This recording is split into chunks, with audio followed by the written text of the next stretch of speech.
Hello friends, ఈరోజు మనం CSC VLE ద్వారా ట్రైన్ టికెట్ ఎలా బుక్ చేయాలో స్టెప్ బై స్టెప్గా చూద్దాం. ముందుగా సిఎస్సి సఫర్ యాప్ డౌన్లోడ్ చేసుకుని మీ సిఎస్సి ఐడితో లాగిన్ అవ్వండి.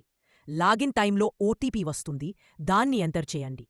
తరువాత యాప్లో ట్రైన్ సింబల్ మీద క్లిక్ చేసి ఎక్కడి నుంచి ఎక్కడికి వెళ్ళాలి, తేదీ, క్లాస్, ఉదాహరణకి స్లీపర్ లేదా ఏసీ ఎంపిక చేసుకోండి. అక్కడే ఖాళీ సీట్లు ఉన్నాయా లేక వెయిటింగ్లో ఉన్నాయా అనే డీటెయిల్స్ కనపడతాయి. మీరు ఎంచుకున్న ట్రైన్ తరువాత ప్యాసింజర్ పేరు, వయస్సు, మొబైల్ నంబర్ ఎంటర్ చేసి నెక్స్ట్ క్లిక్ చేయండి. ఇక్కడ మీ సిఎస్సి ఐడి మరియు వాలెట్ బ్యాలెన్స్ చూపిస్తుంది. పాస్వర్డ్ ఎంటర్ చేసి కన్ఫర్మ్ చేయండి. బుకింగ్ పూర్తయిన వెంటనే సక్సెస్ మెసేజ్ మరియు సీటు డీటెయిల్స్ వస్తాయి. వెంటనే ఎస్ఎంఎస్ కూడా వస్తుంది.